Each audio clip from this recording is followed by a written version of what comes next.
All right, let's dive into this again. Keeping the word count to the end. I've been really thinking about this whole ghost phenomenon, and it's far more complex than a simple yes or no answer. It's a rich tapestry of human experience, woven with threads of history, psychology, and those undeniably eerie moments that defy easy explanation. First, the historical perspective. We're not just talking about a few scattered tales. We're talking about millennia of human storytelling. Consider the sheer diversity of ghost narratives across cultures. The vengeful spirits of Japanese folklore, the revered ancestors of African traditions, the mischievous poltergeists that seem to haunt every corner of the globe.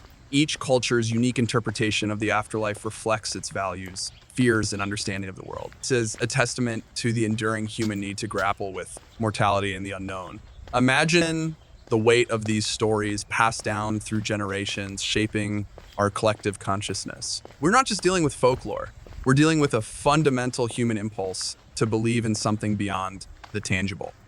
Then there's the psychological dimension. Pareidolia, that fascinating phenomenon where our brains find patterns in random stimuli, is just the tip of the iceberg. It's our brain's constant effort to impose order on chaos, to make sense of an unpredictable world. Picture yourself in a darkened room, every creak and shadow amplified by your imagination.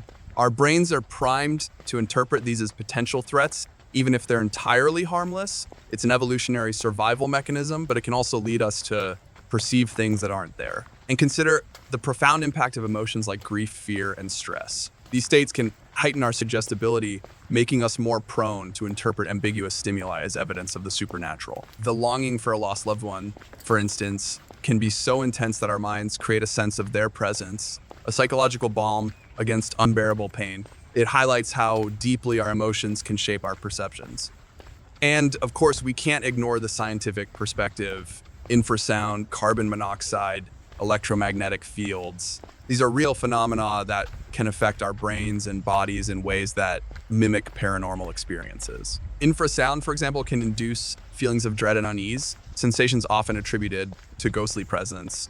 Think about the subtle environmental factors that can influence our perceptions. A flickering light, a sudden temperature drop, a strange... These seemingly innocuous events can trigger a cascade of psychological responses, leading us to believe we've encountered something supernatural. The carbon monoxide poisoning example is a stark reminder of how easily our perceptions can be distorted by external stimuli. Our brains are incredibly complex, and they can be tricked by a variety of factors. Even something as simple as a draft can create the sensation of a cold spot, which can be easily misconstrued as a ghostly presence. These scientific explanations don't necessarily disprove the existence of ghosts, but they provide alternative interpretations for many reported sightings. However, even with these explanations, there are still those inexplicable moments, those experiences that defy easy categorization. It's the what if that keeps us pondering. What if there's more to reality than we currently understand? What if there are dimensions or energies that we can't yet detect?